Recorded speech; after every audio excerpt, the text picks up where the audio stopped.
உங்களுடைய தயாரிப்பில் திரு ரஜினிகாந்த் அவர்கள் சிந்தித்து அவர்கள் வந்து செஞ்சிருக்காங்க.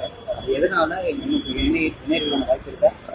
அதாவது இணையறதுக்கு வாய்ப்புங்கிறது வந்து அதான் போட்டிருக்காங்கல்ல பேப்பரில், அதுதான் அவருடைய கருத்து. என்னுடைய கருத்து, நான் முதலீட்டாளன், என்னுடைய நட்சத்திரத்துக்கு பிடித்த கதையை எடுப்பது தான் எனக்கு ஆரோக்கியமானது. அதை தான் பண்ணியிருக்கோம்.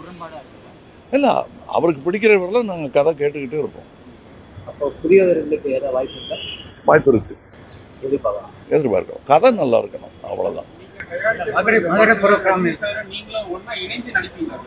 அதுதான் நாங்கள் இன்னொரு கதை தேடிக்கிட்டு இருக்கோம். இப்போதைக்கு இது பண்ணிக்கிட்டு இருக்கோம்.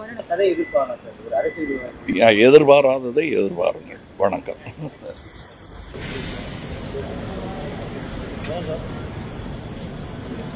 சார் வணக்கம். வெற்றியை நம்ம பார்க்க வேண்டியது வென்றவர்கள். நாம அது நேர்மையா வந்ததான்னு பார்க்க வேண்டியதுதான் நம்ம வேலை. அது மாபெரும் வெற்றி, வெற்றியாளர்களின் சந்தோஷம். நமக்கு அதுல சந்தோஷம் இருக்காங்கிறத தான் நாம் ஆராய வேண்டும். இந்த தமிழகத்துல வந்து எல்லாருமே வலுக்கக்கூடிய வலிமையான ஒரு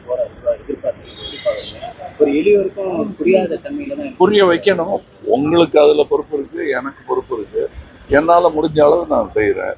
நீங்களாம் தயவு செய்து அதுக்கு உதவி பண்ணணுங்கிறது தான் என்னுடைய தாழ்மையான